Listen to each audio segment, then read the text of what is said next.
I'm loving what's happening with the show. Like, I just love the fact that you've got humans like Huey. I thought Huey would be the last person to take that compound V 24-hour thing.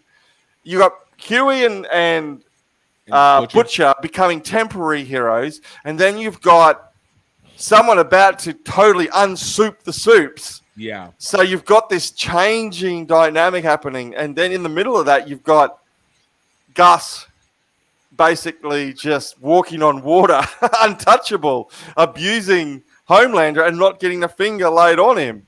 Even despite getting betrayed, which he also was okay with, weirdly.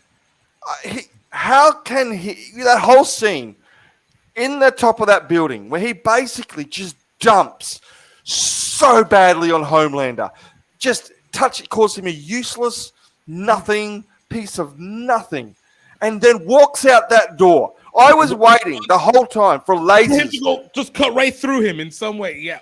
But he is as calm as a cow in a field. Like, he is just, what is going on? Like, how can he do that? There's got to be something. You know, I've heard a couple of theories going, oh, he actually is a suit, but he's not showing you, rah, rah, rah.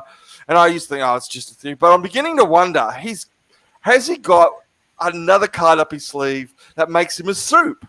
I feel like Gus is he whatever it was, either in the Compound V or in the Raising, it's an implemented brainwashing that Homelander can't actually do anything about. Because I kept trying to figure out, because I was like, it can't be a chip. Homelander would figure that out and use his enhanced intelligence to zip whatever that chip was.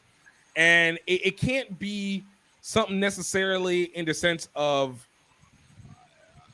something like an aura or something like that. I mean, it could, but I think it's an enhanced. It's like the trueness of like daddy-parent issues, but like at the same time, you'd still think like, okay, when's the point that Homelander breaks and eventually just allows? Maybe he's like the evil Professor X of this universe. He's got something. He's got something. Yeah, he's got to be like a Professor X. But see, even the fact that he has like Victoria Newman who can pop heads eating out of his hand. Now, she betrays him, right? But he's never scared of her. That should be one chick you should be really scared of, along with Homelander. But he's not. So and that's the thing. Like whatever it is, he's got the keys. Because I was watching that whole scene. I was like, okay, all right, just bracing for him to die. And for me, here's the thing: the company was a Nazi company, and here's this black man, black man rising up the ranks. That's true. He's something. He's got to be something. He's got to be a Professor X. Yeah, there's something going on with him. So I mean, it's just the possibilities going forward. Just one episode. What I loved about it is it just threw out all these possibilities. What happens if Soldier Boy turns Homelander into a human for like 40, like a day or so? Like, what if, you know what I mean? Like, what if he becomes totally vulnerable and at the same time, Butcher gets more of that Compound V stuff and goes chasing it out. Like, there was lots of really typical. There was the dildo killing scene, right, which a lot of people talk about, and I laughed my ass off. When good old what's her face got hold of all the different dildos all the different and killed all those people, and they're the scenes we kind of remember. But this had so much plot stuff happening, big stuff happening, that it was like, wow. Every 5 minutes I was going, oh my gosh, just like, Gus does get arrested. That happens. Then at the end, they kill, Homelander takes Starlight up and says, there's your man. I just killed him. And that one was the one I was like, he really fucked that man up. Like, that was torture that they did. Yeah. Smash his face in and then cut him with the beam. Yeah. But it also goes back to being like, oh, see, A-Train still ain't shit. Yeah. Uncle Tom, you called him last week. Uncle That man said, like Homelander can't read your mind, But he's like, I'm gonna betray some people because I'm not about to get killed on. And like, yo, like, I feel bad for the guy, but also Starlight told him, yo, don't join the 7. Like, what are you doing? Yeah, that's true. She put it out there. Do not join He the was 7. Yeah. warned. He was Yeah. warned. Man. Oh man, it's this. Yeah, this is a good. I know. As I said, it's known for its shock factor. Like this Yeah. show's known for its shock, but it is also just really compelling storytelling. Um, They're and it doing a good does job it, of redeveloping it. and only in the last, a couple of days since I was watching, I wondered, could they possibly kill Homelander in this show and keep going? Like, could they possibly? I don't think they could. I mean, I think you could always build a story around Vibe, but you're gonna have to have somebody to replace that Homelander because the importance of Homelander is not just the presence; it's omnipotence of held back psychopathy. Like Yeah. you need that gun that you feel can, like he said, go off at any point in time that keeps everything kind of in check. You know, even if you replace, but you could kill him Homelander, but that means Soldier Boy would have to be basically the same thing of a different charm in essence. But I don't think you could. The death of Homelander has to be a finality thing, not a. You would think so, but I entertained it for about 10 minutes. Just how could you keep the show without Homelander? Could you do this?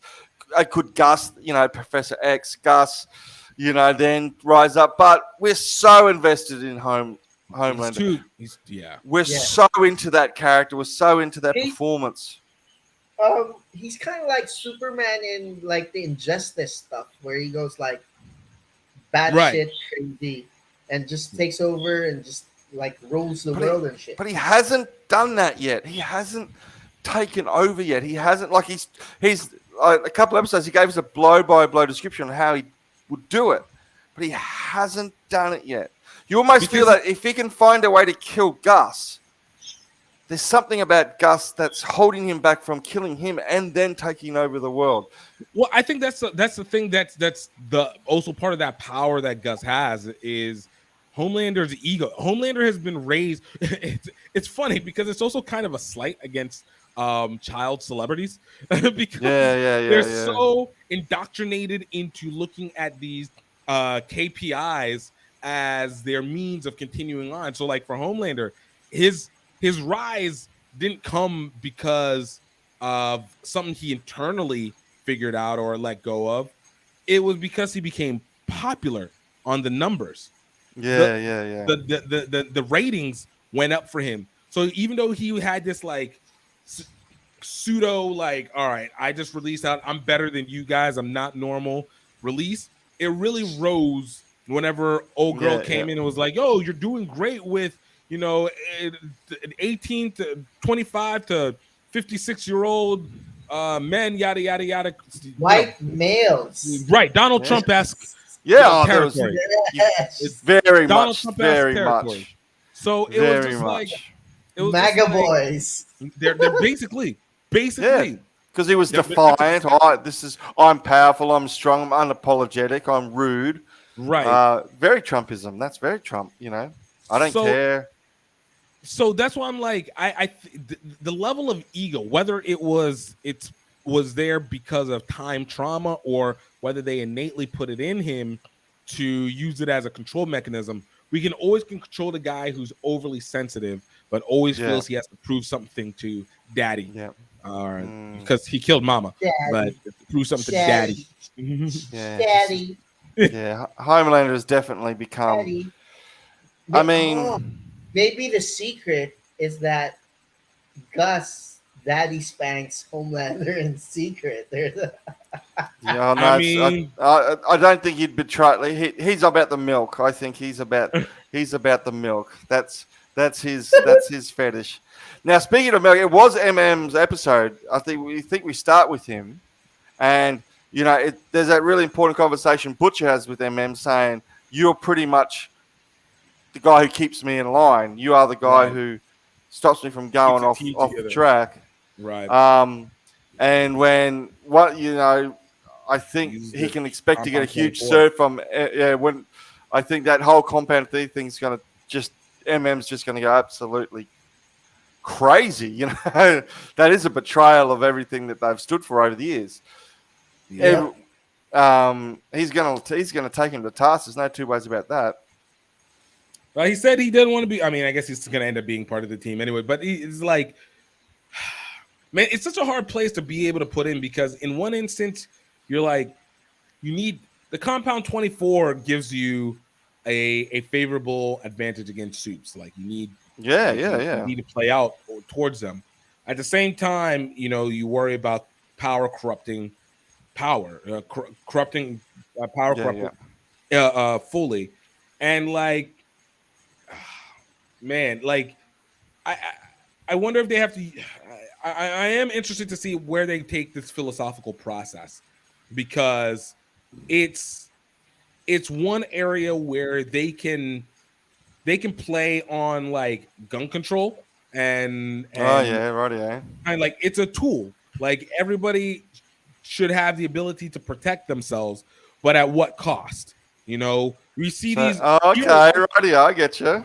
and especially when it comes to soups, and this is where the other side is. It's like, well, you can make the argument that soups are inherently corrupt because they've been soups from the time that they were kids, so they know almost nothing else except to be a soup. So what happens when you have a person who's not been a soup, who understands what it is not to be a soup, and you give them soup powers for a short period of time? Is Mm-hmm. what's the They're going to be responsibility? more responsible. Exactly. Will they, or do they just become hence just another soup again? And Yeah, what? I mean Yeah, it's an interesting philosophical question, obviously, because it never becomes reality. But is that absolute power my, corrupts? well, the thought it's not the problem with the compound 20. It's not absolute power. It has Right. a It's limit temporary. that everything you can do will eventually stop. And even if you get some more, you're always in danger of running out. And as soon as you're on out, you can be arrested and beaten and put to jail like everybody Right. else. That's not Homelander's problem. Homelander never has that problem. Right. He is forever going to be a What soup. Power. So, Yeah. what but I want to ask though, because you guys have been watching this for longer than I have. Um, what gives what factor does it like what's the deciding factor of what type of power you're gonna get, whether you're like a soup from a kid or like the new yeah, temporary compound V. Yeah. yeah, we don't. Because Yeah, I mean, it looks like that the compound. If I go, probably worth going back and watching that scene because it looked like Dewey and Butcher has the same powers. They look like they both got healing powers, if I recall. They both had Butcher laser basically has eye. the same powers of Homelander. He's Yeah, Homelander. Butcher's powers are proving the point that him and Homelander are one and the same of different sides of the coin, right? yeah, right. I think most of these powers seem to be characteristic based in some way, shape, or form. Because with Huey, his ability is teleportation, Oh which yeah, I that's think. right. Sorry. Yes, of Yeah. course. So like ah, for okay. him, That's right. I it's forgot. I think it connects back to that first time. Like what happens if one, he's a scared person. What happens if I how to get away? He's not fast. He just can maneuver from place to place because he's a scared person. Mm, And it kind of goes back to like what happened if he had been able to get his girl out of the way before A Train ran into her. So yeah. so that answers my question. So what I wonder what type of like character of the Deep is. The Yeah. character of the Who? The Deep. How deep developed this Oh, kind of right. Yeah. Aquaman's? Who knows? I mean, the bottom line is that according to the show or the comic books, one of the two, most kids who take Compound V die. Like most people who get onto that do not survive the process. Is as I think is my understanding. Or at least in the early days, very few Yeah. people survived, and then they evolved and stuff like that. But yeah, I'm interested if they can dig into that and they can tell us, maybe the Deep went to SeaWorld and You know, he fell in love with the I'm seal. pretty sure the Deep probably had a situation where he almost drowned as a kid, and it added as a trauma. And so, as the trauma response, he was able to swim and get the strength of the water, etc., like that. A-Train, speed in the hood nonsense.